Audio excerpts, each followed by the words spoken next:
शिवरायांचा फुलेंचा अवमान करणाऱ्यांना विरोध करणं तुम्हाला गैर वाटतं का? महाराष्ट्र हे नाव बोलण्याचा अधिकार आहे का?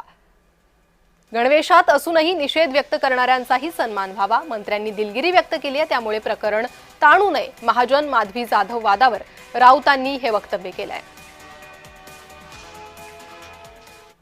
भारत प्रजासत्ताक झाला, अशा वेळेला डॉक्टर आंबेडकरांच्या नावानंच त्या सोहळ्याची सुरुवात व्हायला पाहिजे, हे सत्य आहे.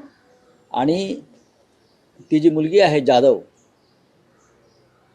तिच्या त्या भावना उचमळून आल्या, त्यांचाही सन्मान व्हायला पाहिजे. त्यांनी ज्या पद्धतीनं डॉक्टर आंबेडकरांचा अपमान झाला म्हणून गणवेशामध्ये निषेध व्यक्त केला, मी त्यांचंही कौतुक करतो. पण आता मंत्र्यांनी माफी मागितलेली आहे, नाक घासलेला आहे, ह्याच्यावरती आता फार विषय ताणू नये.